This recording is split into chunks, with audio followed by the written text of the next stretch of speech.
चंडीगढ़ चुनाव को लेकर कांग्रेस नेता सुप्रिया श्रीनेत ने क्या कुछ कहा, चलिए आपको सुनवाते हैं। चंडीगढ़ के मेयर का चुनाव इस बात का प्रमाण और सबूत है कि भारतीय जनता पार्टी सत्ता काबिज करने के लिए कुछ भी करने को तैयार है, और फिर वो दिन दहाड़े चुनाव में धांधली ही क्यों ना हो। चंडीगढ़ मेयर के चुनाव को थोड़ा समझना जरूरी है। आम आदमी पार्टी और कांग्रेस ये चुनाव मिलकर लड़ रही थी। हमारे साझा उम्मीदवार कुलदीप सिंह थे, भारतीय जनता पार्टी के उम्मीदवार मनोज सोनकर थे। चंडीगढ़ नगर निगम में 36 वोट हैं मेयर चुनने के लिए।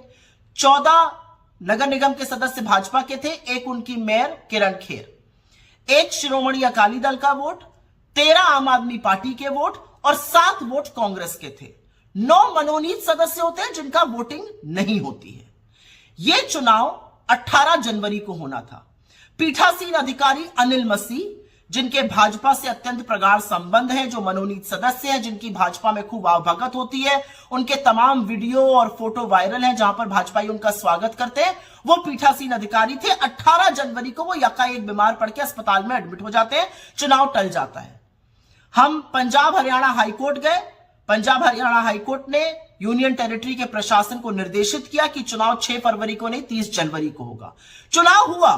भारतीय जनता पार्टी को 16 वोट मिले, 14 उनके नगर निगम के सदस्य, एक किरण खेर और एक शायद शिरोमणि अकाली दल का, मिलाकर 16 वोट मिले। आप और कांग्रेस के साझा कैंडिडेट को 20 वोट मिले। सीधी जीत हमारी थी। लेकिन पीठासीन अधिकारी अनिल मसीह, जिनके भाजपा से प्रगाढ़ संबंध है, उन्होंने हमारे 8 वोटों को अवैध घोषित कर दिया। और वीडियो में साफ दिख रहा है कि कैसे वो उन वोट बैलेट पे लिख रहे हैं, उस पे लाइन बना रहे हैं, और कैसे उसको झपट्टा मार के वो लेकर चले गए जिससे विपक्ष के लोग उसको देख भी ना पाए। तो ऐसी क्या मजबूरी थी?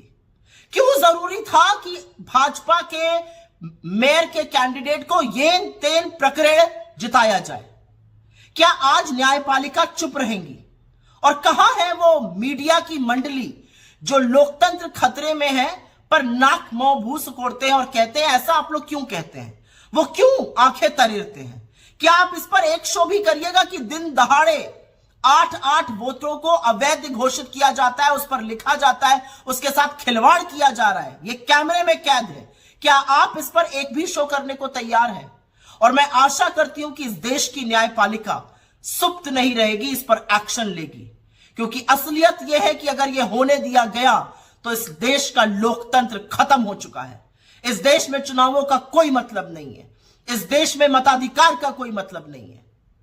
तो जरूरी है कि इस पर चर्चा हो, जरूरी है न्यायपालिका इसको स्वतः संज्ञान में लेकर इस पर तुरंत एक्शन करे, क्योंकि इस तरह से लोकतंत्र का दिन दहाड़े दमन करना एक पीठासीन अधिकारी, एक भाजपा के एजेंट के द्वारा असहनीय है, निंदनीय है, बर्दाश्त नहीं है।